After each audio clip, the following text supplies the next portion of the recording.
was the inclusion of a failed amendment that removes any filing deadlines, thus opening up claims to potentially thousands of new claimants instead of the 700 or so qualified late filers in the federal program it was intended to help. And joining us now, live in studio, we've got Tomas Menglotnia.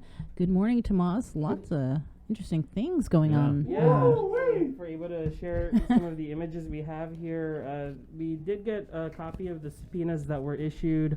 It seems like yesterday, November 1st, actually, or that was Monday. Monday. And specifically, some of the officers that were subpoenaed, we've reported on that before. But this one for former Senator Will Castro, who the committee expects to appear 10:30 a.m. November 19 at the legislature, and they list two specific reasons as to why they want Will Castro to appear before the committee. Number one says reimbursements for meals, hostings, and gifts claimed by or on behalf of Governor Ralph Torres and or Mrs. Diane Tudela Torres, including but not limited to communications regarding the same subject matter. The second thing they said that they'll question him on is travel and meetings conducted or claimed by or on behalf of Governor Ralph Delangaro Torres and or Mrs. Diane Tudela Torres, the First Lady there, including but not limited to reimbursement requests. And so that's scheduled for November 19 at 10:30 in the morning, along with the other officers who were subpoenaed. And as you shared, Bree, the NMI judiciary, who we're going to be interviewing later today, did put out their vaccination and testing requirements. Employees should be vaccinated at the NMI judiciary with one of the three vaccinations that are approved by the FDA by December 3rd. And if you're not able to provide proof of vaccination by December 3rd at the NMI judiciary, you must be tested at least once a week starting on December 6th. And so this is, I think, the second branch now of government in the NMI who has this vaccine or testing requirements. Yeah, I was surprised that they didn't already have it in place. Well, I think it's all in response to the spike in cases, right? Yesterday we reported 11 more cases in the NMI, and we're unclear. It's unclear just yet if they're still tied to the two major clusters that CEO Estramunia and the epidemiologist there, Stephanie, were talking about. And so there continues to be more contact tracing, and we're going to wait on more of that data to come through to report to you on. We're getting the CNMI Special Assistant to the Governor for Military Affairs a little bit later on the show. What can we expect from that discussion, Tomas? Yeah, so the bureau is fairly new, right? I think it was formed around just 2 or 3 years ago. And so we're just going to get an update on some of the military affairs going on in the Northern Marianas, and I think also specifically Tinian and the Northern Islands as well. Lots of new developments. They just released their citizen-centric report that details a lot of the activities that have been happening over the past year. And so we'll get the Special Assistant, Glenna Palacios, on that at 9 o'clock this morning on the link. Tomas, do you anticipate or foresee any type of legal maneuvering on the part of former Guam Senator Will Castro?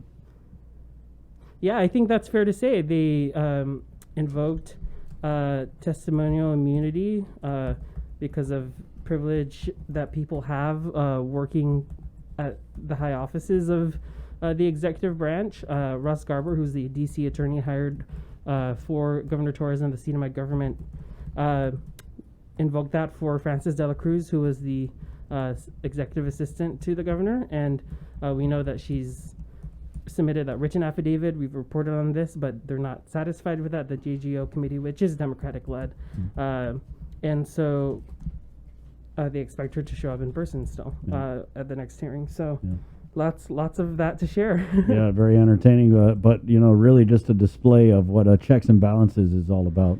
Yeah, and all of this, again, happening amid the both Republican and Democratic parties ready to announce their candidates for office. Okay, so where there's like 80 people running for governor in the NMI. And so we know that Lieutenant Governor Arnold Palacios, his proposal to the NMI Democrats was to have the Democrats support the independent ticket, which I don't know is likely.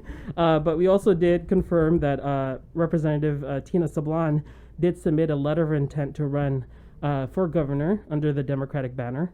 And we'll have more on that tomorrow, probably, on the official announcement out of those parties. Can I ask Tomas if Delegate Tina? Congresswoman Representative. If local Congresswoman Representative Yeah. Tina Sablan runs for governor, would she be the first woman to run for that office? She would, yeah, I have to fact check that, but she definitely would be the first female if she were to win. So. They're sure to win, obviously. Yeah. Right on. Okay. Daily question? Yes, we do have our daily question. Yesterday, we just asked folks for their message to their loved ones as it was All Souls Day. Our Daniel Perez, of course, went to some of the families who were visiting their loved ones, and we wanted to share some of the really meaningful responses that we got from our viewers over on our Instagram page. We asked, what message do you have for your loved ones on this All Souls Day? Dory on our Instagram saying, I will see you one day, with a heart. Someone here, a mother, commenting, to my son Ruben, mommy misses you and will always love you, and we will see each other again. Net commenting, there's no expiration on our memories. That's nice. I like that. Char writing rest in paradise. And Ethan sharing a quote here, even if you are gone, just know that you are not alone. And so some really meaningful responses. Yeah. And, after some folks might not have had the opportunity to visit their loved ones' graves last year, really, really powerful moments yesterday that Daniel Perez got to see as well. Thank you, Tomas. Yeah, thank you. All right, there you go. He covers regional matters in the NMI and beyond with his show Pacific Matters, which is right here on the networks at KUAM. Tomas Menglotnia.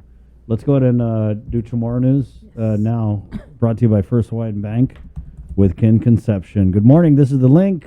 It is 8:25. Buenas tardes to get some to be sa morgen ni KUAM News. Presenta ni Familian Mito gi First Hawaiian Bank. Magkata si Anthony Luis Parteco Camacho gitalwanin Matis. Malawag sa